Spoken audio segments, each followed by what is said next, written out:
جب تم نے مجھے چھوا ہی نہیں تو میں کیسے پریگننٹ ہو سکتی ہوں؟ تم جانتے تھے کہ شادی صرف ایک معاہدہ تھی، پھر اپنی حد کیوں کراس کی؟ بتاؤ مجھے، یہ سب کیسے ہو گیا؟ تمہاری ہمت کیسے ہوئی میرے ساتھ ایسا سب کچھ کرنے کی؟ میری بے ہوشی کا نا تم نے پورا فائدہ اٹھایا ہے۔ آرزو یوں تھی کہ پاگل ہو جائے گی۔ آریز دھیمے لہجے میں بولا، آپ بارش سے بھیگی ہوئی تھیں، بے ہوش تھیں، سردی سے کانپ رہی تھیں۔ میں صرف آپ کو بچانے کے لیے قریب آیا تھا اور پھر اوہ شٹ! اب آرزو چلائی تھی۔ بتاؤ کیسے کیا تم نے یہ سب کہ مجھے خبر تک نہیں ہوئی؟ آرزو کے ہاتھ میں آریز کا گریبان تھا۔ وہ یوں تھی کہ آریز کی جان ہی لے لے گی۔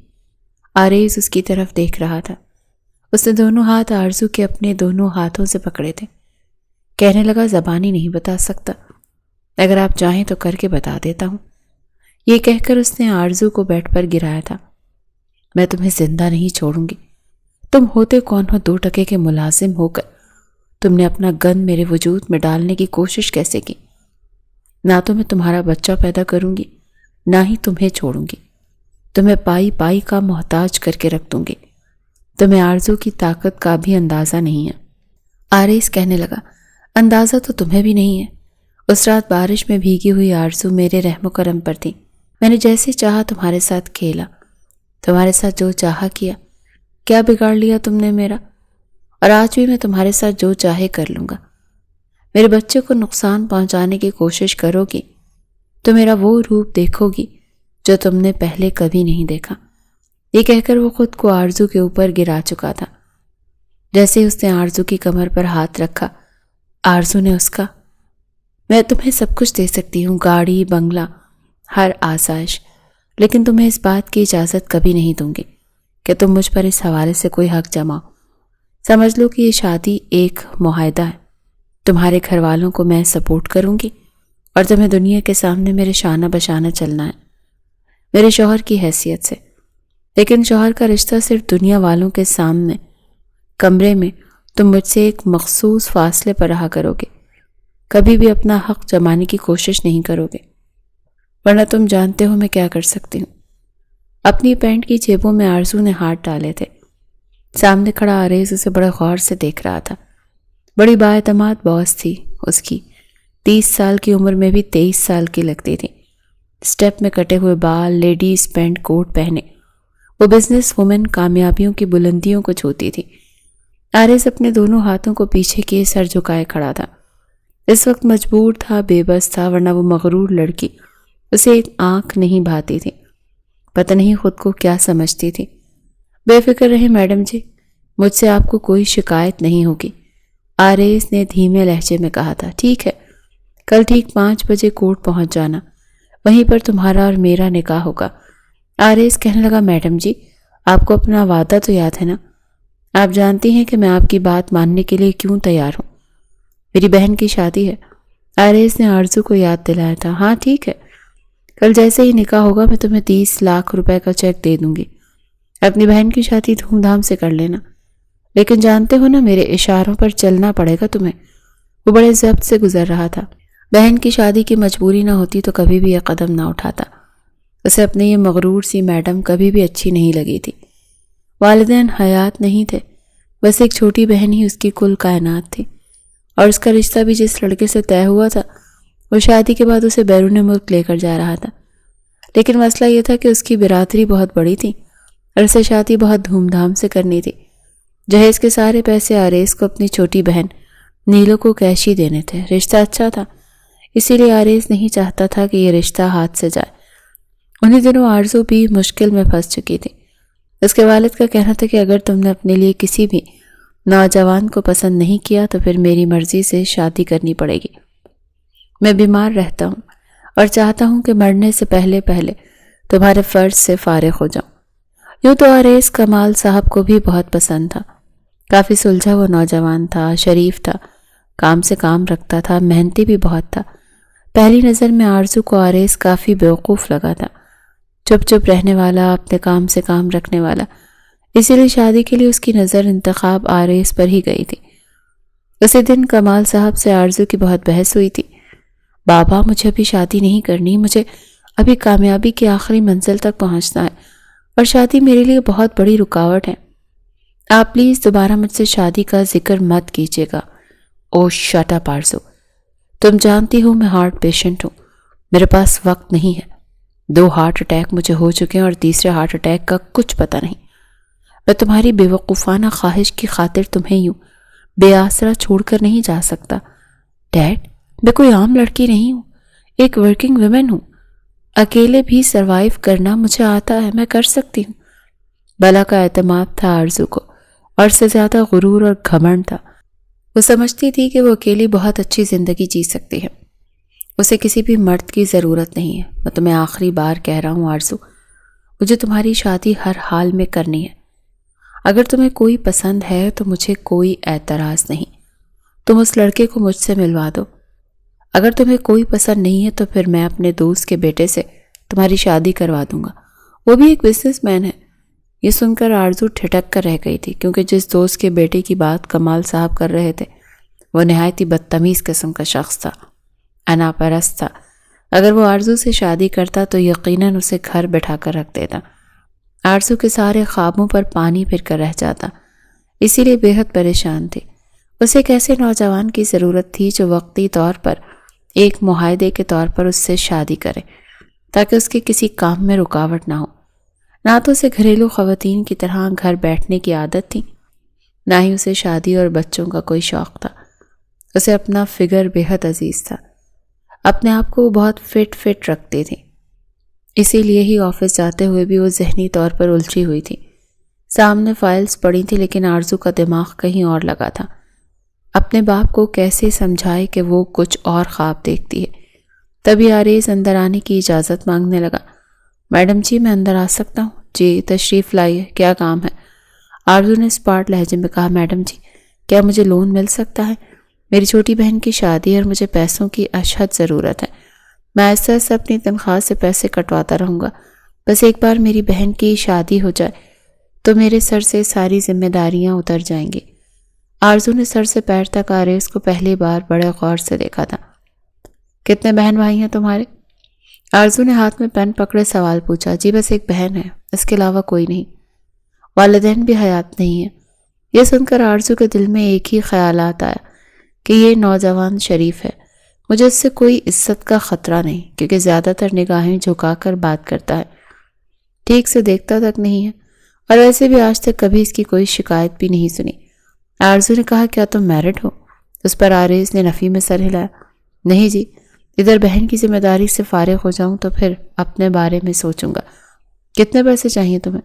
آرزو نے اسے ہی بغور دیکھتے ہوئے پوچھ رہی تھی. میڈم جی، مجھے چاہیے تو 30 لاکھ، لیکن آپ جتنے دے سکتی ہیں آپ دے دیں، باقی میں ارینج کر لوں گا. تبھی آرزو نے اس کے سامنے اپنی شرط رکھی تھی. پہلے تو وہ انکار کر گیا کہ یہ کیسی شادی ہوئی، لیکن جب آرزو نے اپنی ساری بات اسے بتائی تو وہ مان گیا، اور ماننا اس کی مجبوری تھا. اگلے روز کورٹ میں ان دونوں کا نکاح ہوا تھا. نکاح کے فوراً بعد 30 لاکھ کی رقم آرزو اسے دے چکی تھی. آرزو شوہر کے نام پر ایک ایسا زر خرید غلام لے چکی تھی جو اس کی ہر بات پر سر ہلاتا رہے. وہ کہے دن ہے تو اس کا شوہر کہے ہاں واقعی دن ہے. وہ اپنی حاکمیت چاہتی تھی، اسے حکم چلانے کا شوق تھا، اور آریز اسے اپنے حساب سے بالکل ٹھیک لگ رہا تھا. بہرحال ایک ہفتے کے اندر اندر آریز نے بڑی عزت سے اپنی بہن کو اپنے گھر سے رخصت کیا تھا. اور جب وہ آفس آیا تو آرزو کہنے لگی کہ آج تمہیں میرے ساتھ میرے ڈیڈ کے پاس جانا ہے، میرا رشتہ مانگنا ہے. بے شک ہم نکاح کر چکے ہیں، لیکن ڈیڈ کو کسی بات کا کوئی علم نہیں ہے. اگر انہیں اعتراض ہوا تو میں کہہ دوں گی کہ ہم نے نکاح کر لیا ہے، پھر مجبوراً ہی صحیح انہیں تمہیں مجھے قبول کرنا ہی پڑے گا. آریز نے کہا کہ ٹھیک ہے، میں شام کو آپ کے گھر پہنچ جاؤں گا. جب آریز نے کمال صاحب سے آرزو کا رشتہ مانگا تو پہلے تو وہ چپ رہے، لیکن آریز کی عادت سے واقف تھے. بہت محنتی لڑکا تھا، جانتے تھے کہ اس کا مستقبل اچھا ہے، اسی لیے انہوں نے حامی بھر لی، کیونکہ اپنی بیٹی کے مزاج سے بھی واقف تھے کہ وہ ایسے ہی کسی سیدھے سادھے بندے سے شادی کر کے ہی خوش رہ سکتی ہے جو اسی کی مانے. آریز کی اصل حقیقت کسی کو نہیں پتا تھی کہ وہ اصل میں کیا ہے. بہرحال رشتہ پکا ہوا اور شادی کی تیاریاں بھی شروع ہو گئیں. آریز کی شادی آرزو سے ہو چکی تھی، لیکن آریز کو رہنا آرزو کے گھر پر ہی تھا. شادی کی رات کمال صاحب کے سامنے آرزو بے حد خوش نظر آ رہی تھی. وہ بھی مطمئن ہو چکے تھے۔ بہرحال جب آریز کمرے میں گیا تو آرزو بجائے روسی لباس کے نائٹ سوٹ میں ملبوس تھی۔ آریز کو دیکھ کر کہنے لگی، میرے ہی کمرے میں ایک چھوٹا سا کمرہ ہے جو چینجنگ روم کے طور پر میں استعمال کرتی ہوں۔ وہاں ایک میٹرس بھی موجود ہے، تم وہ اپنے لیے رکھ سکتے ہو، کیونکہ میں اپنے کمرے میں کسی کو برداشت نہیں کر سکتی۔ مجھے اچھا نہیں لگتا کہ میرے علاوہ میرے کمرے میں کوئی اور ہو، چاہے صوفے پر ہی کیوں نہ لیٹا ہو۔ آرزو کی بات سن کر آریز کمرے کا جائزہ لینے لگا۔ کافی بڑا اور کشادہ کمرہ تھا، بڑے سلیقے سے فرنیچر رکھا گیا تھا۔ جہاں واش روم تھا اس کے بالکل سامنے ایک اور کمرہ تھا جو قدرے چھوٹا تھا لیکن آریز کے لیے کافی تھا۔ وہ سیدھا اسی کمرے میں گیا جہاں الماریاں بھی بنی ہوئی تھیں۔ وہیں ایک طرف آرزو کا روسی لباس بھی اترا ہوا رکھا تھا۔ آریز نے کمرہ بند کیا، اپنے کپڑے تبدیل کیے، کمرے کی کچھ حالت کو درست کیا جو بکھرا پڑا تھا، پھر اپنا میٹرس بچھایا اور وہاں لیٹ گیا۔ کمرے کا پنکھا بھی آن کر دیا۔ یہ تھی اس کی اور اس کے اس گھر کی پہلی رات۔ صبح جب وہ اٹھا کمرے سے باہر آیا تو واش روم خالی تھا۔ اس نے شاور لیا، کپڑے تبدیل کیے۔ اسے صبح جلدی اٹھنے کی عادت تھی۔ جیسے ہی وہ فریش ہو کر کمرے میں آیا تو آرزو بے خبر سو رہی تھی، سرخ رنگ کی نائٹی میں ملبوس۔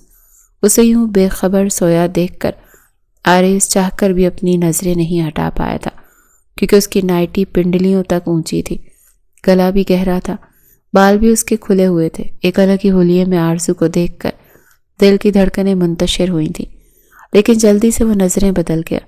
رات کو بھی ٹھیک سے کھانا نہیں کھایا، اسی لیے بھوک لگ رہی تھی، اور اتنا بے تکلف تو تھا نہیں کہ خود سے کمرے سے باہر نکلتا اور اپنے لیے ناشتہ آرڈر کرتا۔ اگر اپنا گھر ہوتا تو بات اور تھی، یہ آرزو کا گھر تھا، اسی لیے اسے آرزو کو جگانا تھا۔ اس کو جگانے کے غرض سے ہی وہ اس کے پاس آیا تھا۔ جیسے ہی اس کا بازو پکڑ کر اسے اٹھانے لگا، آرزو سیدھی ہو گئی، اسی لیے ہاتھ سیدھا اس کے گلے تک پہنچا تھا جو خاصا بے باک تھا۔ جلدی سے آریز نے ہاتھ پیچھے کیا اور نظریں بھی بدلیں، پھر اس کے کان کے قریب ہو کر کہنے لگا، ہیلو۔ ہیلو کہنا تھا کہ آرزو ہڑبڑا کر اٹھ بیٹھی۔ اپنے سامنے آریز کو دیکھ کر وہ اٹھ کر بیٹھ گئی۔ اے مسٹر، بنا دستک دیے تمہاری ہمت کیسے ہوئی اس کمرے میں آنے کی؟ آریز کہنے لگا، مجھے نہیں پتا تھا کہ یہاں آنے کے لیے بھی دستک دینی پڑے گی، آئندہ خیال رکھوں گا۔ مجھے بھوک لگی ہے، آپ بتائیے کہ ناشتہ کب تک لگ جاتا ہے؟ آرزو نے ایک لمبی غصیلی نظر اس پر ڈالی۔ تمہیں بھوک لگ گئی ہے تو باہر جاؤ، کچن میں ملازمہ ہوگی، اس سے جا کر ناشتہ مانگو۔ میں تمہاری ملازمہ نہیں ہوں، اور ہاں، شام 6 بجے میں نے سیلون میں بات کر لی ہے، وہ تمہیں ولیمے کے لیے تیار کر دیں گے۔ تمہارا ڈریس پہلے ہی پہنچ چکا ہے، اب میرے والد کے سامنے یوں ظاہر کرنا جیسے ہم دونوں میں سب کچھ ٹھیک ہے۔ آرزو نے مندی مندی آنکھوں سے ہی آرڈر چلایا۔ آریز نے ایک ہی نظر اس پر ڈالی تھی، لیکن کہا کچھ نہیں، کمرے سے باہر نکل گیا۔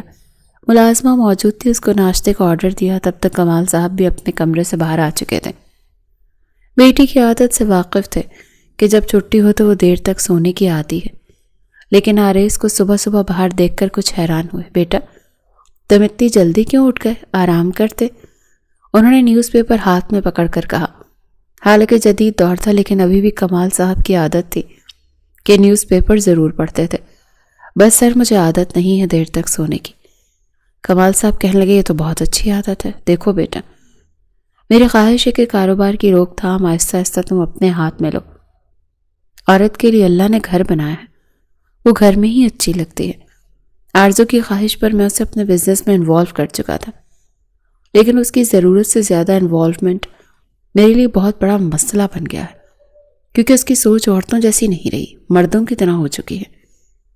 2 5 کیسے بنانے ہیں، اس کو بس یہی شوق ہے۔ گھر، فیملی، بچے، ان چیزوں سے بہت چڑ کھاتی ہے۔ میں چاہتا ہوں کہ تم اس کے اندر ایسا احساس پیدا کرو، گھر کے کاموں کا، گھر میں دلچسپی لینے کا۔ تم سمجھ رہے ہو نا میں کیا کہہ رہا ہوں تم سے؟ بڑے اعمال سے کمال صاحب نے اپنے خیالات کا اظہار کیا تھا۔ جی سر، میں کوشش کروں گا۔ بہرحال میں خوش ہوں کہ لائف پارٹنر میں اس نے عقل مندی کا مظاہرہ دکھایا کہ تمہیں اپنا لائف پارٹنر بنایا۔ تم بہت اچھے نوجوان ہو اور ذاتی طور پر مجھے بہت پسند تھے۔ آریز نے ناشتہ کمال صاحب کے ساتھ ہی کیا تھا۔ فی الحال اسے آرزو میں کوئی خاص دلچسپی نہیں تھی۔ ولیمہ بھی ایسے ہی گزرا تھا جیسے کہ بارات۔ آریز جانتا تھا کہ کمرے میں جائے گا تو محترمہ چینج کر چکی ہوں گی۔ بے شک یہ شادی ایک معاہدے کے طور پر ہوئی تھی، لیکن دل کے جذبات تنگ ضرور کرنے لگ گئے تھے۔ حالانکہ آرز بہت کوشش کر رہا تھا کہ اپنے جذبات کو سلائے رکھے تو بہتر ہے، کیونکہ لڑکی بہت تیز تھی اور باتوں میں آنے والی تو بالکل نہیں تھی۔ جب وہ کمرے میں آیا تو عین اسی وقت آرزو نہا کر آئی تھی، بات گاؤن پہن کر رکھا تھا، سر پر تولیہ باندھ رکھا تھا۔ اسے سولیے میں دیکھ کر دل کی دھڑکنوں کا تیز ہونا لازم سی بات تھی۔ عجیب بات یہ تھی کہ وہ آرز سے گھبرانے اور شرمانے کی زحمت تک نہیں کرتی تھی، کمرے میں یوں گھومتی تھی جیسے بالکل اکیلی ہے۔ آرز نے پہلے تو دامن بچا کر اپنے کمرے میں جانا چاہا، لیکن پھر ضروری سمجھا کہ اسے کہہ دینا چاہیے، مس آرزو، آپ سے گزارش کرنی ہے۔ آرزو نے ڈریسنگ ٹیبل کے دراز سے ہیئر ڈرائر نکال کر ایک طرف رکھا اور اپنے بال ڈرائی کرنے لگی۔ جی فرمائیے۔ دیکھیں، ہماری شادی باقاعدہ طور پر شادی تو ہوئی نہیں ہے، یہ صرف ایک اگریمنٹ ہے، لیکن کیا ہے نا کہ میں ذاتی طور پر ایک انسان ہوں اور مرد بھی ہوں، اپنے اندر وہ سارے جذبات رکھتا ہوں جیسے کہ ایک عام مرد رکھتا ہے۔ سامنے گاؤن میں لڑکی کو دیکھ کر تو بڑے بڑوں کا ایمان ڈول جاتا ہے، اور آپ تو ویسے بھی میرے نکاح میں ہیں۔ یہ سن کر آرزو نے بڑی تیکھی نظر اس پر ڈالی تھی۔ آرز کہنے لگا، بے شک یہ نکاح ایک معاہدہ ہے، لیکن نکاح تو ہے نا، کوشش کیا کریں کہ میرے سامنے مت رہا کریں۔ اس نے سر سے پیر تک آرزو کو دیکھا تھا، گھٹنوں تک اس کا گاؤن تھا اور باقی کی ٹانگیں بے حجاب تھیں۔ بس اتنی سی زحمت کر لیا کریں کہ میرے سامنے لباس پورا پہنا کریں۔ کیا ہے کہ نہ چاہتے ہوئے بھی نظر نہ کہیں جا کر ٹک جاتی ہے تو کچھ ہونے لگتا ہے۔ پہلی بار آرز کی بات پر اس کی بے باک نظروں پر آرزو کا دل زور سے دھڑکا تھا۔ پہلی بار کسی نے احساس دلایا تھا کہ وہ کس حلیے میں ہے۔ پہلی بار احساس ہوا کہ اس کے کمرے میں پہلی بار اس کے علاوہ کوئی اور بھی تھا جسے اس نے کبھی کچھ سمجھا ہی نہیں تھا۔ مردوں کے ساتھ اس کی میٹنگ اکثر ہوتی تھی، اکثر وہ پینٹ کوٹ میں ملبوس ہوتی تھی۔ کسی بھی مرد کی آج تک ہمت نہیں ہوئی تھی کہ اسے ٹیڑھی نظر سے دیکھنے کی کوشش کرے، کیونکہ وہ بہت سخت مزاج اور سپاٹ قسم کی لڑکی تھی۔ مردوں کے ساتھ رہتے رہتے احساس کچھ مر سا گیا تھا، اسی لیے اس نے آرز سے بھی جھجکنے اور شرمانے کی کوشش نہیں کی تھی، کیونکہ یہ کام اسے آتا ہی نہیں تھا۔ پچھلے 6 سال سے وہ مردوں کے بیچ ہی کام کر رہی تھی، میٹنگ پر جانا، سائڈ ایریا پر جانا، لیکن پہلی بار کسی نے احساس دلایا تھا کہ وہ لڑکی ہے اور اسے دیکھ کر کسی کے بھی جذبات اسے تنگ کر سکتے ہیں۔ یہ کہہ کر آرز اپنے کمرے میں جا چکا تھا۔ آرزو کچھ پل وہیں فریز ہو کر رہ گئی تھی۔ پتہ نہیں کیا ہوا، ہیئر ڈرائر بند کیا، الماری کے پاس گئے اور اپنے کپڑے نکال کر تبدیل کیے۔ اس بار نائٹی نہیں پہنی تھی، بلکہ ٹراؤزر کے ساتھ لانگ شرٹ پہنی تھی، اور گلا بھی کافی چھوٹا تھا۔ حالانکہ ایسے کپڑوں میں اسے نیند کم ہی آتی تھی، لیکن پھر بھی سونے کی کوشش کرنے لگی۔ آرز نے کپڑے تبدیل کیے اور اپنے میٹرس پر لیٹ گیا۔ آنکھیں بند کی تو آرزو کا گاؤن میں لپٹا وجود نظر آنے لگا۔ جذبات پریشان کرنے لگے۔ بہت کوشش کر رہا تھا کہ نیند آ جائے، لیکن کمبخت آگے ہی نہیں دے رہی تھی۔ اس کے گیلے بالوں سے ٹپکتا ہوا پانی اپنے چہرے پر گرتا محسوس ہو رہا تھا۔ تصور میں ہی اس کو بازو پکڑ کر اسے سینے سے بھینچ کے رکھ دیا تھا، لیکن تصور تھا، اسی لیے دل کو قرار بھی نہیں آ رہا تھا۔ بہرحال پتہ نہیں کب اس کی آنکھ لگی۔ صبح 7:30 بجے اس کے کمرے پر دستک ہوئی تھی۔ وہ فوراً سے اٹھا، کمرے کا دروازہ کھولا تو سامنے ٹراؤزر شرٹ میں آرزو ماتھے پر بل ڈالے کھڑی تھی۔ ٹائم دیکھا ہے تم نے؟ دماغ خراب ہے؟ منی منی آنکھوں سے آرز نے گھڑی کی طرف دیکھا، پھر اپنے بالوں میں انگلیاں پھیرنے لگا۔ جی 7:30 ہو رہے ہیں۔ دیکھو، چھٹی میں تم کب سوتے ہو کب اٹھتے ہو، دس از ناٹ مائی پرابلم، لیکن ورکنگ ڈیز 8 بجے ناشتہ ہوتا ہے اور 8:30 بجے تک میں آفس میں ہوتی ہوں۔ تم جانتے ہو کہ میں وقت کی بہت پابند ہوں۔ آج تو تمہیں اٹھا رہی ہوں، لیکن کل سے خیال رکھنا۔ اس کے کاندھے کو تھپتھپاتے ہوئے آرزو گئی تھی۔ پتہ نہیں گھڑی کی سوئیاں دیکھ کر پیدا ہوئی تھی یہ لڑکی، دیکھا جائے تو مجھے اٹھانے کی ذمہ داری تو اسی کی ہے۔ بہرحال منہ دھو کر اور فریش ہو کر آرز ناشتے کی ٹیبل پر آیا، اور آرزو اس سے پہلے موجود تھی، وہ بھی بالکل تیار، یہاں تک کہ میک اپ تک کیا ہوا تھا۔ پتہ نہیں جن کی بچی تھی، 15 منٹ میں نہا کر تیار ہو کر میک اپ بھی کر چکی تھی۔ لڑکیاں تو اپنے آپ کو سجانے سنوارنے میں گھنٹوں لگا دیتی ہیں، بہرحال ناشتے کے بعد دونوں ہی آفس جا چکے تھے، لیکن آفس میں آریز آرزو کے رویے کو دیکھ کر حیران رہ گیا۔ وہ اس سے بالکل امپلائی والا سلوک کر رہی تھی۔ ابھی تو 2 گھنٹے ہی گزرے تھے کہ انٹرکام پر آرزو نے آریز کو اپنے کمرے میں بلایا۔ جیسے ہی وہ کمرے میں آیا، ہاں بولو آرزو، آریز نے بات کی۔ آرزو نے فائل اٹھا کر ٹیبل پر زور سے پھینکی۔ اسے ری چیک کیوں نہیں کیا گیا؟ میں نے کہا تھا نا کہ یہ مجھے ری چیک ہو کر چاہیے، اور یہاں میں تمہاری بیوی نہیں ہوں، تمہاری باس ہوں۔ دروازے پر دستک دے کر اجازت مانگ کر آیا کرو، اور مجھے میڈم کہا کرو جیسے پہلے کہتے تھے۔ آرزو کہنے کی اجازت نہیں تمہیں، صرف میرے باپ کے سامنے ہے۔ آرزو کے منہ سے اپنی اتنی اہانت سننے کے بعد آریز کے اندر آگ سی لگی تھی۔ اس نے فائل پکڑی اور باہر چلا گیا، جا کر اپنے کیبن کے ٹیبل پر پٹک کر پھینکی۔ ایک بار گھر چلو لڑکی، پھر تمہارا وہ حال کروں گا نا کہ یاد کرو گی۔ اس نے فائل ری چیک کی، ایک بھی غلطی نہیں تھی۔ پتہ نہیں اپنے آپ کو سمجھتی کیا ہے، مجھ پر حکم چلا کر شاید اس کی انا کو تسکین ملتی ہے۔ بہرحال اس نے فائل واپس آرزو کے سامنے رکھی اور اس بار اجازت لے کر آیا تھا۔ میڈم جی ہی بول رہا تھا، لیکن گھر جاتے ہی کمال صاحب کے سامنے جو کچھ آریز نے آرزو کے ساتھ کیا، اس کے 14 طبق روشن کرنے کے لیے کافی تھا۔ وہ کیوں اس کا بدلہ رکھتا پورا حساب کتاب چکایا تھا۔ جیسے ہی دونوں اندر داخل ہوئے، کمال صاحب ملازموں سے کھانا لگانے کا کہہ رہے تھے۔ جیسے ہی آرزو لاؤنج میں داخل ہوئی، کمال صاحب کی نظر اس پر پڑی۔ اسی لمحے آریز آرزو کے بالکل قریب کھڑا ہوا اور اس کے کاندھے پر ہاتھ پھیلا کر اسے اپنے ساتھ لگا لیا۔ کمان ڈارلنگ، کیوں اتنی ٹینشن لیتی ہو؟ میں ہوں نا تمہارے سارے کام، تمہاری ساری ٹینشن اپنے سر لینے کے لیے۔ پلیز تم ریلیکس رہا کرو۔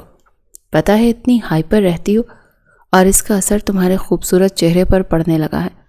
اور آرزو کے تو تن بدن میں جیسے کرنٹ لگا تھا، وہ اسے بالکل اپنے پہلو کے ساتھ لگا چکا تھا۔ اس کے کان کے قریب کہنے لگی، یہ کیا کر رہے ہو، چھوڑو مجھے۔ آرزو دھیمے لہجے میں چلائی تھی۔ کمال صاحب ان دونوں کو دیکھ کر مسکرائے اور اس کی باتیں بھی سن چکے تھے۔ کہنے لگے، یہی میں اس کو سمجھاتا ہوں کہ بیٹا یہ مردوں کے کام ہیں، مردوں پر ہی اچھے لگتے ہیں، لیکن یہ سمجھتی ہی نہیں ہے۔ آریز کہنے لگا، انکل آپ بالکل فکر نہ کریں، آرزو میری ذمہ داری ہے، اس کی ہر پریشانی میری پریشانی ہے۔ آہستہ آہستہ آپ دیکھیے گا، آپ کی بیٹی آپ کو بالکل ویسی ملے گی جیسی آپ چاہتے تھے۔ کیوں آرزو، میں ٹھیک کہہ رہا ہوں نا؟ اسے مزید اپنے قریب کر کے اس نے کہا تھا۔ وہ چاہ کر بھی اپنا ہاتھ اس سے چھڑوا نہیں پا رہی تھی، لیکن اس کے ساتھ یوں پہلو کے ساتھ لگنا اس کو عجیب سی کیفیت میں مبتلا کر گیا تھا، یہاں تک کہ آریز کی سانسیں اپنے کانوں میں سنائی دے رہی تھیں۔ اپنے باپ کے سامنے ٹس سے مس نہیں ہو پا رہی تھی۔ کچھ آریز کی گرفت بھی بڑی مضبوط تھی۔ آریز پلیز مجھے چھوڑو، میں نے چینج کرنا ہے۔ آرزو کو جان چھڑانے کا یہی ایک طریقہ ملا۔ اوہ شور، آریز نے اسے چھوڑ دیا۔ آرزو کمرے میں چلی گئی، غصے سے لال پیلی ہوئی تھی۔ اپنا پرس کاندھے سے اتار کر بیڈ پر پھینکا کہ اپنے آپ کو سمجھتا کیا ہے، میں اسے چھوڑوں گی نہیں۔ کچھ دیر بعد اس نے آرزو کو پکارا۔ وہ کمرے میں آیا تو لال پیلی آرزو کو دیکھ کر دل میں ٹھنڈک کا احساس ہوا تھا۔ اپنی آہنت کا بدلہ وہ لے چکا تھا۔ آرزو اس کے پاس آئی، سب سے پہلے کمرے کا دروازہ بند کیا، پھر اس کا گریبان پکڑا۔ یہ کیا حرکت تھی جو تم نے باہر کی ہے؟ میں نے کہا تھا نا مجھ سے فاصلے پر رہنا۔ آریز نے اپنا گریبان چھڑایا۔ تم نے ہی کہا تھا تمہارے باپ کے سامنے مجھے ایک اچھے شوہر کی اداکاری کرنی ہے۔ اب اچھے شوہر کی اداکاری بھی تو کرنی تھی نا، تاکہ انہیں لگے کہ ہم دونوں میاں بیوی ہیں، میاں بیوی کی طرح رہتے ہیں، اور شوہر اپنی بیوی کا ایسے ہی احساس کرتا ہے، اسے ایسی ہی نظروں سے دیکھتا ہے۔ دیکھو تمہارے باپ کو یہ یقین دلانے کے لیے کہ ہم بالکل ہیپی میرڈ لائف جی رہے ہیں، یہ سب کچھ دکھانا بہت ضروری تھا، سمجھا کرو۔ کچھ دیر آرزو سوچتی رہی، کہنے کی ٹھیک ہے، لیکن دیکھو آئندہ مجھے اپنے ساتھ لگانے کی کوشش مت کرنا۔ آریز کہنے لگا، تو پھر کیا کروں؟ دیکھو اگر میں 10 فٹ کے فاصلے پر کھڑا ہو کر یہ سب کچھ کہوں گا تو تمہارے والد کو لگے گا کہ ہمارے بیچ کچھ نہ کچھ غلط ہے، یا انہیں ہماری اس شادی پر شک بھی ہو سکتا ہے، کیونکہ میاں بیوی تو قریب قریب رہتے ہیں نا۔ تم بتاؤ کہ کتنا قریب آؤں تمہارے باپ کے سامنے؟ یہ سن کر آرزو خفت کے مارے نظر ہی نہیں اٹھا پا رہی تھی۔ اچھا یہ بتاؤ، ہاتھ پکڑ لیا کروں تمہارا؟ آریز نے اسے آپشن دیا۔ ہاں ٹھیک ہے، ہاتھ پکڑ لینا۔ جھجکتے ہوئے آرزو نے بس اتنی اجازت دی، لیکن دیکھو مجھے اپنے ساتھ لگانے کی کوشش مت کرنا، مجھے بہت برا لگتا ہے. مجھے کوئی مرد ٹچ کرے تو مجھے بہت غصہ آتا ہے. اندر ہی اندر آریز دل ہی دل میں اسے برا بھلا کہہ رہا تھا. تمہاری تو ایسی کی تیسی. میں دیکھتا ہوں تم مجھ سے دور کیسے رہتی ہو. تمہارے اندر آگ نہ لگا دی نا تو آریز سکندر نام نہیں میرا. کپڑے چینج کرنے کے بعد وہ باہر کمال صاحب کے ساتھ بیٹھا تھا. جب کھانا لگا تو آرزو اپنے والد کے برابر والی کرسی پر بیٹھنے لگی تو آریز نے کرسی کھینچ کر کہا, آرزو ادھر آؤ نا, میرے پاس بیٹھو. یہ سن کر آرزو نے اسے غصے سے دیکھا لیکن وہ مسکرا رہا تھا. انکل آپ کی بیٹی بہت شرمیلی ہے. اسے ابھی تک یقین ہی نہیں آ رہا کہ اس کی شادی ہو چکی ہے. کمال صاحب ہنسنے لگے. ہاں یہ تو ہے, اصل میں بزنس زیادہ ہی سر پر سوار ہے, اسی لیے اسے اس طرح کی زندگی کی عادت نہیں ہے. میں تو کہتا ہوں کچھ ہفتوں کے لیے ہنی مون پر چلے جاؤ, گھومو پھرو, یہی تو دن ہوتے ہیں گھومنے پھرنے کے. 10-12 دن کے لیے میں آفس سنبھال لوں گا. اس سے پہلے کہ آریز حامی بھرتا آرزو فوراً سے بول پڑی, نہیں بابا ابھی نہیں جا سکتے. آپ کو پتہ ہے نا کتنے بڑے پروجیکٹ پر ہم کام کر رہے ہیں. پہلے وہ پروجیکٹ کر لیں پھر چلے جائیں گے. ہنی مون کا کیا ہے, زندگی پڑی ہے منانے کے لیے. آریز نے پلیٹ میں چاول ڈالتے ہوئے کہا. ہنی مون شادی کے فوری بعد ہی منایا جاتا ہے مسز. بچے ہو جانے کے بعد کہاں ٹائم ملتا ہے. ابھی تو تم بچوں میں بیزی ہو جاؤ گی. کسی کا ڈائپر بدلنا ہے, کسی کو فیڈر دینا ہے, کسی کو کھانا کھلانا ہے, گھن چکر بن جاؤ گی. آریز کی اس قسم کی باتیں آرزو کا فشار خون بڑھانے کے لیے کافی تھی. کمال صاحب نے ایک ٹھنڈی گہری سانس بھری. ہائے میری تو بڑی خواہش ہے کہ جلد از جلد اپنے نواسیوں کو اپنی گود میں بٹھا کر کھلاؤں تاکہ میرا بھی دل لگے. اس گھر کا سونا پن تو ختم ہو. انکل آپ فکر نہ کریں, انشاءاللہ 1 سال کے اندر اندر آپ نانا ضرور بن جائیں گے. اور اس کی بات پر آرزو کے حلق میں چاول پھنسے تھے. بری طرح سے اچھوکا لگا تھا. آریز کو تو جیسے بہانہ مل گیا. پہلے اس کی کمر تھپ تھپ آئی, پھر اس کی کمر پر دھیرے دھیرے ہاتھ پھیرنے لگا. وہ بری طرح سے کسمسائی تھی. آریز نے اسے پانی دیا. کیا ہوا تمہیں؟ ارے چاول کیوں گلے میں پھنس گئے؟ دھیان سے کھایا کرو نا. ایک تو تم اپنی بالکل پرواہ نہیں کرتی. بار بار اس کی پوری کمر پر اپنی انگلیوں کی گردش کر رہا تھا اور آرزو بری طرح سے نروس ہونے لگی تھی کیونکہ بڑی بے خودی سے اس کا ہاتھ اس کی کمر پر سفر کر رہا تھا. پلیز ہاتھ ہٹاؤ اپنا. آرزو سے برداشت نہیں ہوا تھا. اندر ہی اندر کچھ ہونے لگا تھا. دل کی دھڑکنیں بڑھنے لگی تھی. اب ٹھیک ہے نا, اب تو کچھ نہیں ہو رہا تمہیں. Are you okay? آریز نے جان بوجھ کر ڈرامائی انداز میں کہا جیسے اسے آرزو کی بڑی فکر ہے. ہاں میں ٹھیک ہوں. کمال صاحب کہنے لگے, میں تو سوچ رہا ہوں کہ آرزو تم سب کچھ آریز کے حوالے کر دو بیٹا, گھر میں رہا کرو. میں اکیلا گھر میں رہ کر بور ہوتا رہتا ہوں. کمال صاحب نے سلاد کی پلیٹ سے سلاد اٹھا کر اپنی پلیٹ میں رکھا تھا. نہیں بابا, مجھے کام کرنا پسند ہے. آپ جانتے ہیں یہ میرا پیشن ہے, میرا جنون ہے, میں یہ نہیں چھوڑ سکتی. کمال صاحب کہنے لگے, لیکن ابھی سب کچھ وقتی ہے. اللہ تعالیٰ جلد از جلد تمہیں اولاد کی نعمت سے نوازے, پھر تو تمہیں وقت بھی نہیں ملے گا آفس جانے کا. بالکل انکل, ابھی آپ اسے اپنا شوق پورا کرنے دیں. جیسے ہی بچے اس کی گود میں آئیں گے اسے کہاں فرصت ملے گی. بڑے مزے سے کھانا کھاتے ہوئے وہ آرزو کی بھوک مٹا چکا تھا. اس نے تھوڑا سا کھانا کھایا اور اٹھ کر کمرے میں چلی گئی. اسے آریز پر جی بھر کر غصہ آ رہا تھا. کافی دیر وہ کمرے میں آریز کا انتظار کرتی رہی, لیکن وہ کمال صاحب کے ساتھ باہر بیٹھا باتیں کرتا رہا. انتظار کرتے کرتے تھک ہار کر وہ سو چکی تھی. جب آریز کمرے میں آیا, آرزو بیڈ پر لیٹی سو رہی تھی. سوئی ہوئی کتنی معصوم لگتی ہے, لیکن جاگتی ہے تو پوری رضیہ سلطانہ بنی رہتی ہے. آریز پہلے اپنے کمرے میں جانے لگا, لیکن پھر قدم خود بخود آرزو کے بیڈ تک پہنچے. اس کے چہرے پر بکھری بالوں کی لٹوں کو پیچھے کیا. بڑی آہستگی سے اس کی پیشانی پر اپنے لب رکھ دیے. دل کی خواہش کو دبا نہیں پا رہا تھا. آرزو ذرا سا ہلی تھی. فوراً سے آریز کھڑا ہو گیا اور جلدی سے تیز قدم بڑھاتا ہوا اپنے کمرے میں چلا گیا. اگلے روز ایک نئے پروجیکٹ کی میٹنگ آرزو نے فائنل کی تھی, جہاں اسے ایک فارم ہاؤس کا نقشہ بنوانا تھا. آریز آرکیٹیکچر تھا, اس لیے آریز کے ساتھ ہی وہ سائٹ دیکھنے گئی تھی جو شہر سے کافی دور تھی. جاتے جاتے انہیں 2 گھنٹے لگ چکے تھے. سب کچھ ڈسکس کرنے کے بعد جیسے ہی وہ واپسی کے لیے گاڑی میں بیٹھے تو آرزو نے چابی آریز کی طرف اچھالی. ڈرائیو تم کرو, میرے کاندھوں میں بہت درد ہے. یہ کہہ کر وہ فرنٹ سیٹ پر بیٹھ گئی. گاڑی آریز ہی ڈرائیو کرنے لگا. تبھی آنن فانن بارش شروع ہو چکی تھی. بارش نے طوفانی رخ اختیار کر لیا تھا۔ آدھا سفر طے کرنے کے بعد جان بوجھ کر اس نے گاڑی ایک سنسان سڑک پر کھڑی کر دی۔ جان بوجھ کر اسے سٹارٹ کرتا، پھر چابی سے بند کر دیتا۔ کیا ہوا گاڑی کو؟ پتہ نہیں، شاید انجن میں پانی چلا گیا، سٹارٹ نہیں ہو رہی۔ اوہ شٹ، میں دیکھتی ہوں گاڑی کو کیا ہوا۔ اس سے پہلے کہ آرزو گاڑی سے نیچے اترتی، آریس کہنے لگا نہیں نہیں میں دیکھتا ہوں۔ میں ہوں نا، تم بیٹھو۔ یہ کہہ کر آریس نے گاڑی کا بونٹ کھولا۔ گاڑی بالکل ٹھیک تھی۔ جان بوجھ کر اس کی چند تاروں کو اتار دیا جیسے گاڑی سٹارٹ نہیں ہو سکی۔ بونٹ بند کرنے کے بعد کہنے لگا مشکل ہے کہ یہ گاڑی اب چلے۔ یہ سن کر آرزو پریشان ہوئی۔ ہم لوگ رات کہاں گزاریں گے؟ ہر طرف سناٹا مچا ہوا ہے اور گاڑی بھی کوئی نہیں گزر رہی کہ کسی سے لفٹ ہی لے لیں۔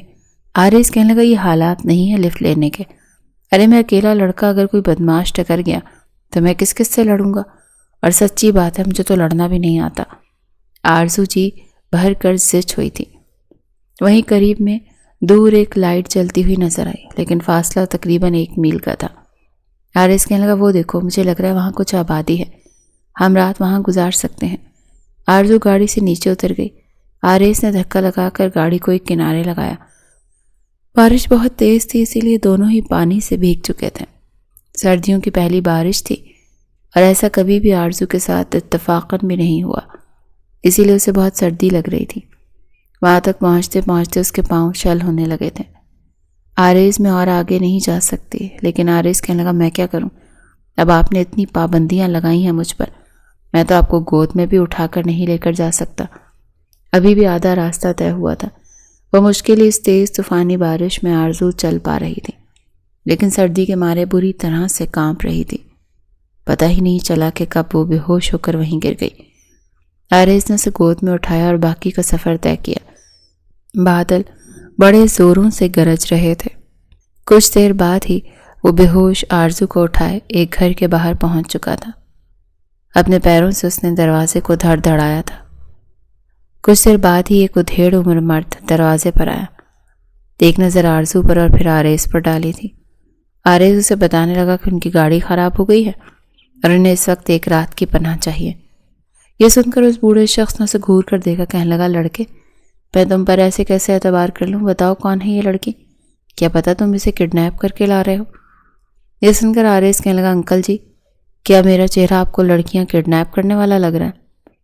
بیوی ہے یہ میری۔ تبھی اس بوڑھے شخص کے پیچھے سے لڑکھڑا کر چلتی ہوئی ایک بوڑھی عورت نے بھی سامنے آئی تھی۔ کہنے لگی بچہ ہے معصوم، اسے اندر آنے تو کیا دروازے پر ہی اس سے سوال جواب کرو گے؟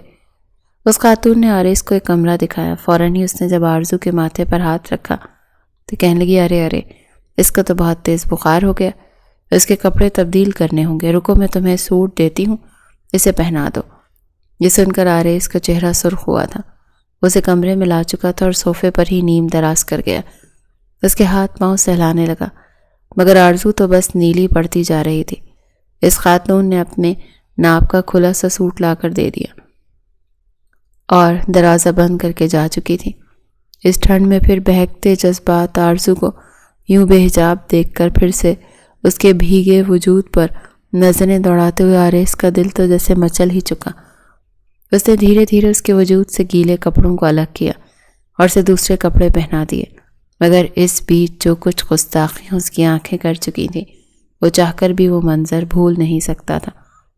کپڑے تبدیل کر کے اسے بیڈ پر لٹا چکا تھا اور اوپر کمبل بھی دے چکا تھا، لیکن آرزو تو بس کانپے جا رہی تھی۔ جیسے وہ اسے بیڈ پر لٹا کر وہاں سے ہٹنے لگا تو آرزو نے اس کا ہاتھ پکڑ لیا اور اپنی جانب کھینچ کر کہنے لگی مجھے بہت ٹھنڈ لگ رہی ہے، پلیز ہیٹر آن کر دو، مجھے سینے میں شدید درد ہو رہا ہے، مجھے سانس لینے میں مشکل ہو رہی ہے۔ اور جس طرح سے اٹک اٹک کر بول رہی تھی، آریس بھی تھوڑا سا پریشان ہو چکا تھا۔ پھر کہنے لگا یہ تمہارا عالی شان محل نما گھر نہیں ہے جہاں پر تم مجھے خود کو ہاتھ بھی لگانے نہیں دیتی، ورنہ میرے پاس بڑے طریقے ہیں تمہیں گرمائش دینے کے۔ آرزو بس بے ہوشی کی حالت میں بولی تھی کہ بس کچھ بھی کرو، میری ٹھنڈ کو کم کر دو۔ وہ دروازہ لاک کر کے اس کے پاس لیٹ چکا تھا۔ پہلے اس کی کمر پر ہاتھ پھیرتا رہا، اس کے ہاتھوں کی ہتھیلیوں کو مسلتا رہا، لیکن دھیرے دھیرے وہ اپنے آپ پر قابو کھوتا چلا جا رہا تھا۔ کمفرٹ میں اس کے قریب ہی لیٹ چکا تھا اور اسے مکمل طور پر اپنے حصار میں لے چکا تھا۔ بے ساختہ اس کی نظریں آرزو کے کپ کپاتے ہوئے نیلے ہونٹوں پر گئی تھیں۔ وہ کچھ کرنے سے خود کو روکنا چاہتا تھا کیونکہ جانتا تھا کہ اگر آرزو کو ہوش آ گئی تو وہ واہ ویلا مچا دے گی، مگر اگلے ہی لمحے آریس اس کے لبوں پر جھک چکا تھا، اور اس کے بعد واپسی کے سارے دروازے تو جیسے بند ہی ہو چکے تھے۔ وہ مزید اس کے وجود پر حاوی ہوتا چلا گیا اور اس کے وجود میں گرمائش اترنے لگے۔ پوری رات 2 بار وہ آرزو کے وجود پر اپنی چھاپ چھوڑ چکا تھا، اور وہ بے سد سی پڑی، کس طرح کوئی مزاحمت بھی نہیں کر پائی تھی۔ دھیرے دھیرے آرزو کا ٹیمپریچر بھی نارمل ہو چکا تھا اور وہ وہیں اس کے قریب لیٹ گیا۔ اگلی صبح آرزو کی پہلے ہی آنکھ کھلی تھی، گہری نیند سو رہی تھی جب باہر بادل گرجنے کی آواز آئی تو وہ ہڑبڑا کر آنکھ کھولی تھی، اپنے وجود پر وزن محسوس کر کے۔ جب اس نے آنکھیں کھولیں تو اگلے ہی پل غصے سے لال سرخ ہو چکی تھی، کیونکہ آریز اسے اپنی باہوں میں بھر کر گہری نیند میں سو رہا تھا۔ غصے سے اس نے اسے دھکا دیا، اس کے پیٹ میں اپنی ٹانگ ماری اور کہنے لگی، ہاؤ ڈیئر یو، تم نے میرے قریب آنے کی کوشش کیسے کی؟ تم میرے بیڈ پر سو کیسے سکتے ہو، 2 ٹکے کے انسان؟ آریز کی بھی آنکھ کھل چکی، اس بار اسے شدید غصہ آیا تھا۔ کہنے لگی کہ وہ اچھا محترمہ اپنی اصل حالت میں واپس آ چکی ہیں۔ ابھی بھی اسے چکر آ رہے تھے۔ کہنے لگی کیا کیا ہے تم نے میرے ساتھ؟ تم میرے بیڈ پر کیا کر رہے ہو؟ میں کہاں پر ہوں؟ آریز بھی تڑپ کر کہنے لگا، مر چکی ہو، جہنم میں ہو، مبارک ہو۔ آرزو اسے تڑپ کر دیکھ کر کہنے لگی، جہنم میں بھی مجھے تمہاری شکل دیکھنی پڑے گی؟ او مائی گاڈ۔ آریز کہنے لگا، میاں بیوی ہیں ہم، اب کیا میں بیڈ پر نہیں سوتا تو پھر کہاں سوتا؟ ایک تو میں نے تمہاری جان بچائی، ورنہ ابھی تک تمہارے جنازے کی خبریں چل رہی ہوتی، اوپر سے تم مجھے ہی سنا رہی ہو۔ آرزو اٹھ چکی تھی، لیکن اسے ایک عجیب سا احساس ہو رہا تھا۔ اگلے ہی لمحے وہ اٹھی اور آریز سے کہنے لگی، تم نے میرے ساتھ کچھ کیا تو نہیں نا؟ وہ نظریں پھیر چکا تھا۔ کہنے لگا، کیوں؟ تم دودھ پیتی بچی ہو، تمہیں کچھ پتہ نہیں چل رہا کیا؟ اس کے یوں بار بار بدتمیزی سن کر آرزو مزید آگ بگولا ہو رہی تھی، لیکن اس گھر میں رہنے والے 2 بزرگوں کے سامنے انہیں اپنا رویہ ٹھیک رکھنا تھا۔ ناشتہ کرنے کے بعد وہ دونوں باہر آئے تو موسم کافی صاف ہو چکا تھا۔ وہ وہاں سے اسے سیدھا واپس گھر لایا تھا اور ہاسپٹل سے وہ ہو کر آ رہی تھی۔ دوا لینے کے بعد وہ سو چکی تھی۔ گزشتہ رات جس طرح کا واقعہ پیش آیا تھا وہ کمال صاحب کو بتا چکا تھا۔ اگلے 3 روز تک آرزو آفس نہیں گئی تھی، اسے کافی کمزوری ہو رہی تھی، اور اس دوران کمال صاحب نے بزنس کا اچھا خاصا حصہ اس کے سپرد کر دیا تھا، کیونکہ وہ اس کی بیٹی سے بھی اچھا بزنس سنبھال رہا تھا۔ جو بھی میٹنگ اس نے کی تھی سارے پروجیکٹس انہیں مل چکے تھے، کیونکہ وہ بڑے اچھے سے ہر ایک چیز ایکسپلین کرتا تھا۔ جب تک آرزو آفس نہیں تھی کمال صاحب سارا کام اپنے داماد کے سپرد کر چکے تھے۔ اس شام جب وہ گھر آئے تو وہ آریز سے یہ بھی کہہ چکے تھے کہ بیٹا، میں یہی چاہتا ہوں کہ آرزو اب گھر رہے، گھر کے طور طریقے سیکھے، کیونکہ مجھے لگتا ہے کہ اسے اب گھر رہنا چاہیے۔ تم جیسا ایک ہونہار اور محنتی لڑکا اس کا جیون ساتھی بن چکا ہے، اب تم دونوں کو اپنی زندگی خوش دلی سے آگے بڑھانی چاہیے۔ باقی بزنس تو بے شک میری بیٹی کا ہی ہے اور تم اسے ترقی کی بلندیوں تک پہنچا رہے ہو۔ وہ یہ باتیں کر رہے تھے جب آرزو اپنے کمرے سے باہر آئی۔ کہنے لگی کہ نہیں بابا، یہ میرا بزنس ہے اور اس میں خود ہی ہینڈل کروں گی، یہ ساری میری محنت ہے، اور آپ چند ماہ پہلے آئے ہوئے ایک امپلائی کو بھلا کیسے کہہ سکتے ہیں کہ یہ ساری محنت اس کی تھی؟ وہ ایک دم سے تڑپ کر بولی تھی، اور کمال صاحب اسے غصے سے کہنے لگے، شوہر ہے تمہارا، تم اسے امپلائی نہیں کہہ سکتی، میں اسے سارا بزنس سونپ چکا ہوں، یہ سب کچھ تم دونوں کا ہی ہے، اور مجھے لگتا ہے کہ تم دونوں اگر مل کر محنت کرو تو اس بزنس کو اور بہت اوپر تک لے کر جا سکتے ہو۔ آرزو اپنے باپ کے سامنے چپ ہو چکی تھی، لیکن ان کے بیچ کوئی خاص بات بھی نہیں ہوئی تھی۔ آرزو کو تو ویسے ہی آریز سے ایک عجیب سی چڑ سی ہو رہی تھی، بار بار یہ سوچ آ رہی تھی کہ لڑکا اس کے پاس آخر سو کیسے سکتا ہے، پتہ نہیں کہاں کہاں ٹچ کرتا رہا ہوگا مجھے۔ چند روز بعد وہ دوبارہ سے آفس جانے لگی تھی، اور یہ دیکھ کر اسے شدید قسم کی جلن محسوس ہوئی تھی کہ اس کے بغیر بھی کئی نئے پروجیکٹس کمپنی کو مل چکے تھے اور آفس میں کام شروع ہو چکا تھا۔ پہلے جو آریز کی عزت صرف ایک امپلائی جیسی تھی، اب تو ہر کوئی اسے سر کہہ کر بلا رہا تھا، یہاں تک کہ آریز کے ہی مشوروں پر عمل کیا جا رہا تھا۔ یہ بات آرزو کو تو جیسے اندر تک جھلسا ہی چکی تھی۔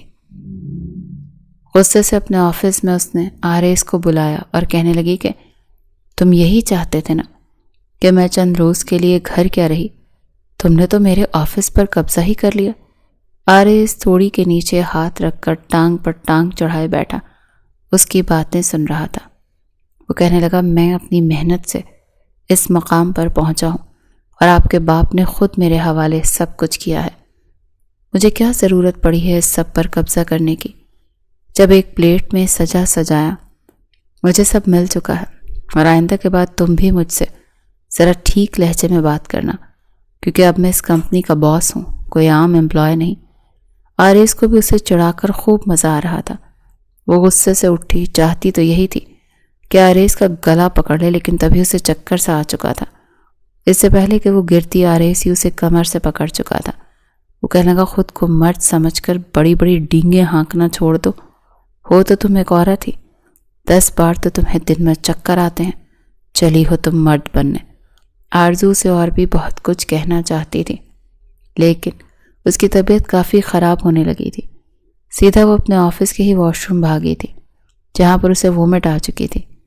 یہ سن کر آریز کے دل میں کچھ ہوا تھا۔ کہنے لگا کیا ہوا تمہیں؟ ڈاکٹر کے پاس لے کر جاتا ہوں۔ وہ کہنے لگی میں خود چلی جاؤں گی، اتنی ہمت ہے مجھ میں کہ خود گاڑی ڈرائیو کر کے چلی جاؤں۔ لیکن آریز اس کا ہاتھ پکڑ کر کہنے لگا کہ ہر بات میں چک چک کرنا ضروری ہوتی ہے، جب ایک دفعہ کہہ رہا ہوں تو چلو۔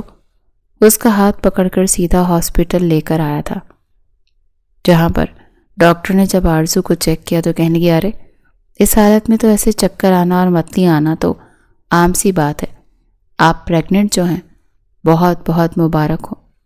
یہ سن کر تو آریز کے چہرے پر ایک مسکراہٹ آ چکی تھی۔ وہ باپ بننے والا تھا، لیکن آرزو کے چہرے کے تو تاثرات ہی بدل چکے تھے۔ وہ غصے سے میز پر دونوں ہاتھ رکھ کر اٹھی تھی، وہاں سے سیدھا باہر نکلی تھی۔ ڈاکٹر ان کا چہرہ دیکھ رہی تھی، جبکہ آریز ڈاکٹر کو فیس دے کر وہاں سے باہر نکلا تھا، مگر وہ آریز کے آنے سے پہلے ہی خود ہی کار ڈرائیو کر کے گھر جا چکی تھی۔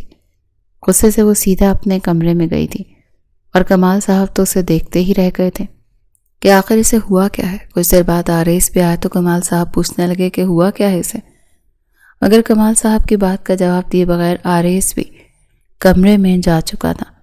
جیسے ہی وہ کمرے میں گیا تو آرزو نے تب تک کمرے کا حشر بگاڑ کر رکھ دیا تھا۔ ہر ایک چیز وہ تہس نہس کر چکی تھی، اور اس کو دیکھ کر اس کی طرف لپکی۔ جی تو اس کا چاہ رہا تھا کہ اس کا منہ نوچ کر رکھ دے، مگر آریز اس کا ہاتھ پکڑ چکا تھا۔ زور سے جھٹک کر کہنے لگا یہ کیا کر رہی ہو تم؟ کیا تم دنیا کی پہلی عورت ہو جو ماں بننے والی ہے؟ کون عورت اس طرح کا ری ایکٹ کرتی ہے؟ لیکن وہ غصے سے اپنا ہاتھ اس کی کالر تک لے کر آ چکی تھی۔ کہنے لگی تمہاری ہمت کیسے ہوئی مجھے ٹچ کرنے کی، میرے ساتھ یہ سب کچھ کرنے کی؟ تم 2 ٹکے کے انسان جس کے ساتھ میں نے ایگریمنٹ سائن کر کے شادی کی تھی کہ تم میرے قریب نہیں آؤ گے، اور تم میرے وجود میں اپنا بچہ اتار دیا۔ مجھے تم سے بھی نفرت ہے اور تمہارے اس بچے سے بھی۔ اسے زندہ نہیں چھوڑوں گی، میں اسے ختم کر دوں گی۔ میں کیوں اپنے وجود سے تمہاری اس 2 ٹکے کے بچے کو پیدا کروں؟ اس سے پہلے کہ وہ مزید کچھ بولتی آریز اس کے منہ پر تھپڑ مار چکا تھا۔ کہنے لگا ہوش میں رہو تم، اور صرف میرا نہیں بلکہ تمہارا بھی خون ہے۔ بہت برداشت کر لیا میں نے، اگر تم نے میرے بچے کو نقصان پہنچانے کی کوشش کی تو میں تمہیں چھوڑوں گا نہیں۔ بار بار آرزو یہی کہہ رہی تھی کہ تم نے میرے ساتھ یہ سب کچھ کیا تو کیا کیسے؟ آریز کہنے لگا منہ سے بول کر تو بتاؤں گا نہیں، پھر سے کر کے بتا دیتا ہوں یہ سب کچھ کیسے کیا تھا۔ ایک تو میں نے تمہاری جان بچا چکا ہوں، اوپر سے تم مجھے ہی باتیں سنا رہی ہو، مجھے 2 ٹکے کا کہہ رہی ہوں۔ اسے بیڈ پر دھکا دے چکا تھا، اور ایک بار پھر اس پر جھکتا اس کے لبوں کو اپنے لبوں میں قید کر گیا۔ آرزو کا تو سانس اکھڑنے لگا تھا، تب جا کر اس نے اسے چھوڑا تھا۔ کہنے لگا ایسے کس کیا تھا میں نے تمہیں؟ اب آگے بھی بتاؤں کہ کیا کیا کیا تھا؟ لیکن آرزو خود کو سنبھالنے کی کوشش کر رہی تھی۔ اس کے دل کی دھڑکن بہت تیز ہو چکی تھی، پورے وجود میں تو ہلچل مچ چکی تھی۔ آریز کہنے لگا اگر تم نے میرے بچے کو کوئی بھی نقصان پہنچایا نا تو قسم سے میں تمہارے اس ایگریمنٹ کے بارے میں تمہارے بابا کو بتا دوں گا، اور پھر تم خود سوچو کیا حال ہوگا ان کا کہ ان کی بیٹی یوں کانٹریکٹ میرج کرتی پھر رہی ہے۔ آرزو کچھ دیر کے لیے تو چپ ہو چکی تھی، پھر کہنے لگی کہ چلے جاؤ میری زندگی سے، پھر تو میں اس گھر میں بالکل بھی برداشت نہیں کروں گی۔ اس بچے کو تو میں کچھ نہیں کروں گی، جیسے ہی پیدا ہوا تمہارے حوالے کر دوں گی، اور پھر تم مجھے ڈائیورس دو گے، لیکن اب میں تمہیں اس گھر میں برداشت نہیں کر سکتی۔ آریس کو بھی غصہ آ چکا تھا، وہ ایک آخری نظر آرزو پر ڈالتا اس گھر سے جا چکا تھا۔ کمال صاحب تو پوچھتے رہ گئے کہ ہوا کیا ہے۔ بڑی ہمت جمع کر کے آرزو باہر آئی اور پھر اپنے باپ کو تھوڑی بہت حقیقت بتا چکی، جسے سننے کے بعد کمال صاحب کو لگا جیسے کسی نے ان کی تربیت پر انگلی اٹھا دی ہو۔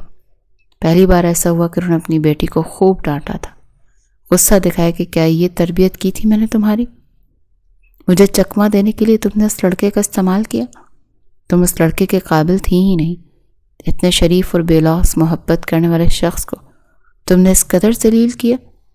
کمال صاحب بھی چپ ہو چکے تھے، لیکن اگلے ہی دن سے خود کو بزنس وومن ثابت کرتی آرزو دوبارہ سے آفس گئی تھی۔ اسے لگا تھا وہ پہلے کی طرح سارے معاملات خود سنبھال لے گی اور آریس نام کو چیپٹر اس کے دل و دماغ سے ہمیشہ کے لیے ختم ہو جائے گا، لیکن ایسا ممکن نہیں تھا۔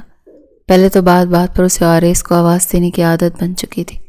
ہر فائل کھولتی تو اس کے لبوں پر بس آریس کا ہی نام ہوتا تھا۔ وہ اسے مشورہ لے کر کام کرنے لگی تھی، اور یوں ہی نہ جانے کب اسے آریس کی عادت ہو گئی تھی، اسے خود نہیں پتا چلا۔ ایک ہفتہ ہو چکا اور اپنا ہی بزنس سنبھالتے ہوئے اسے پریشانی ہو رہی تھی۔ اس دوران جتنے بھی نئے پروجیکٹس آئے تھے وہ سبھی دوسری کمپنیوں کو مل چکے تھے، کیونکہ آریس کے بغیر کوئی بھی ٹھیک سے پریزنٹ نہیں کر پا رہا تھا۔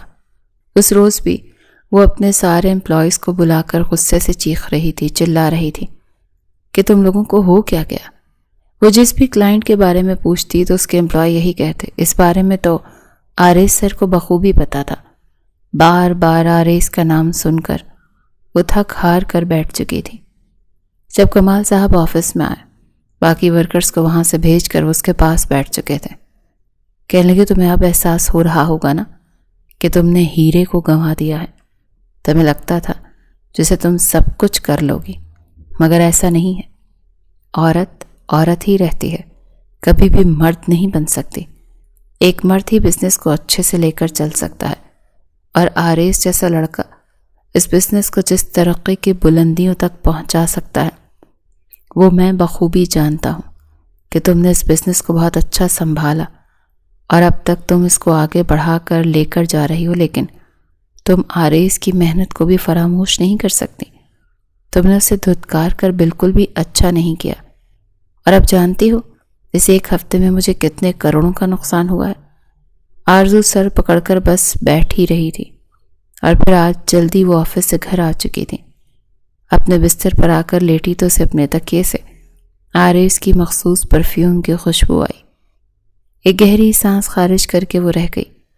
وہ جتنا اسے بھلا رہی تھی وہ اتنا اس کے قریب آ رہا تھا۔ دھیرے دھیرے اس نے نیند کی دوا لے کر آنکھیں موندی تو اسے یوں محسوس ہوا جیسے آریس اس کے بے حد قریب ہے، اس کی کمر پر ہاتھ پھیر رہا ہے، اس کے لبوں کو اپنے لبوں میں قید کیے ہوئے ہے۔ وہ اٹھ کر بیٹھ گئی، کہنے لگی یہ کیا ہو رہا ہے مجھے؟ میں کیا سوچ رہی ہوں؟ میں آریس کے بارے میں نہیں سوچ سکتی، لیکن اس کا دل یہ اعتراف کر چکا تھا کہ اسے آریس سے محبت ہو چکی ہے۔ آخر کو آریس کا خون اس کے بدن میں پل رہا تھا۔ چند روز تک تو اسی کشمکش میں رہی کہ اسے آریس سے محبت ہے بھی یا نہیں۔ 1 مہینہ گزر چکا تھا۔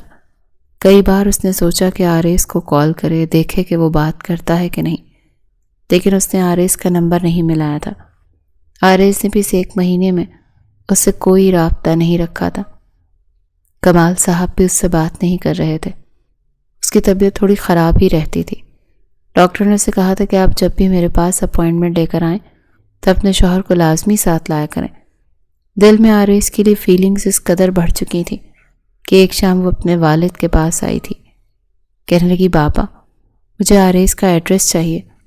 کمال صاحب اسے نظر انداز کر کے کہنے لگے کہ میں نہیں جانتا وہ کہاں رہتا ہے۔ وہ کہنے لگی بابا میں جانتی ہوں کہ اس 1 مہینے کے عرصے میں آپ اس سے بات بھی کر رہے ہیں، اس سے مل بھی رہے ہیں، پلیز مجھے بتائیں نا، میں اس کے پاس جانا چاہتی ہوں۔ کمال صاحب اسے گھور کر کہنے لگے کیوں؟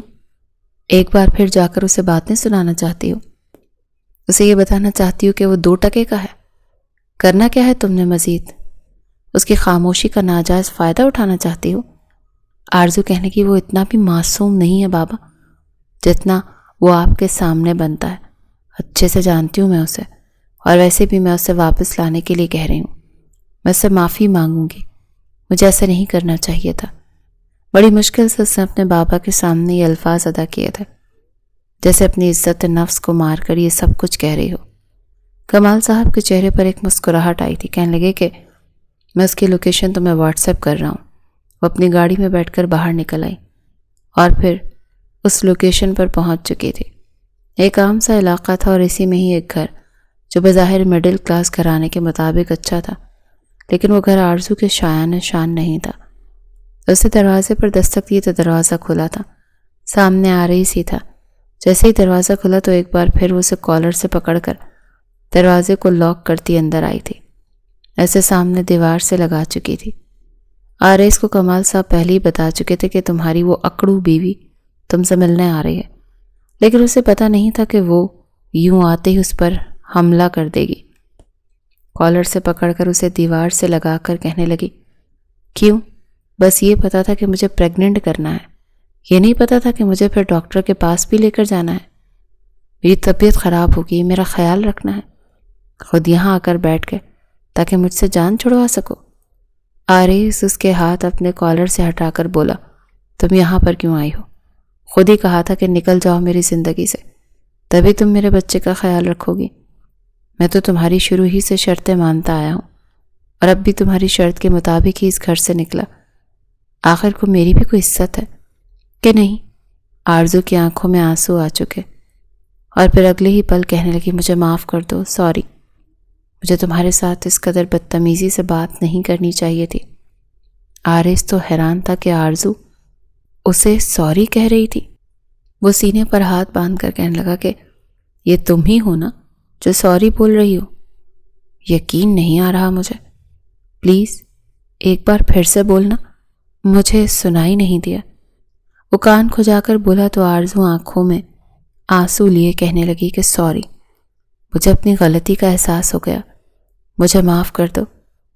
لیکن وہ اسے دیکھ کر کہنے لگا، نہیں، دال میں کچھ تو کالا لگ رہا ہے۔